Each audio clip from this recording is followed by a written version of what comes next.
Hello everyone and welcome to a brand new video on my YouTube channel. This will be the first video and tutorial on how to set up a Discord bot in Discord.js version 13. Alright, let's get right into it. So first of all, what you're going to want to do is you're going to want to head to nodejs.org, link will be in the description, and you are going to want to download Node.js. So what I recommend is you download the recommended version, as is more stable. So you're going to want to download that and then go through the installation. Then what you're going to want to do is you're going to want to head over to visualstudiocode.org if you don't already have an IDE. If you do have an IDE, that's perfectly fine. You can go ahead and use that. But if you don't, then I recommend using Visual Studio Code. That is going to be what's going to work best. So go ahead and download that for your operating system and then install that. After you've done that, you're going to want to head over to discord.com/developer/applications. Again, link will be in the description, so the one for Visual Studio Code. And you're going to want to create a new application.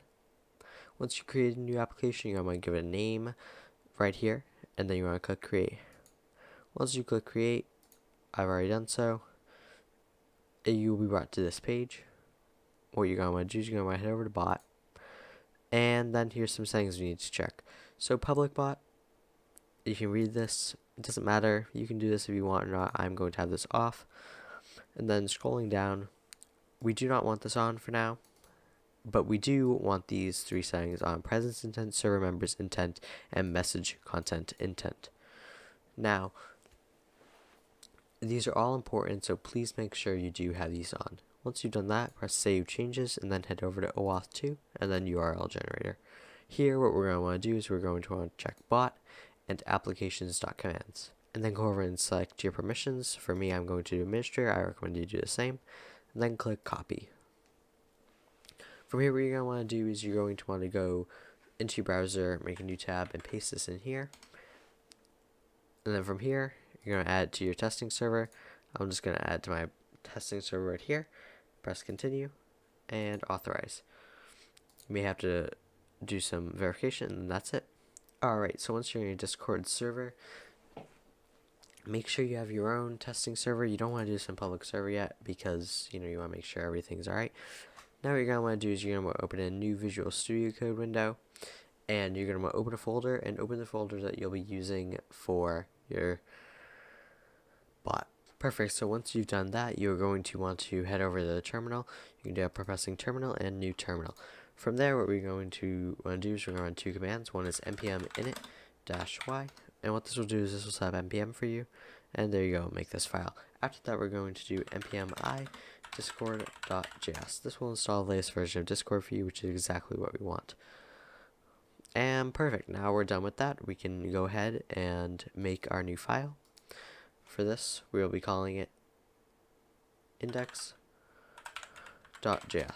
Now, in our index.js, we're only going to be writing a few lines of code for this video. In the next episode, we'll be getting to more advanced things for your bot, and we'll actually be setting out a command. But for this video, we're just going to be very simple. We're just going to get it to go online. Alright, so you're going to want to type the following: const client equals require discord.js. Const config equals require ./config.json, and we will set that up right now. So what you're going to do is you're going to want to create a new file and call it config.json. And in here, this will be storing all our important information for our bot, including the token, prefix, and everything like that. So for now, we'll just stick with the token.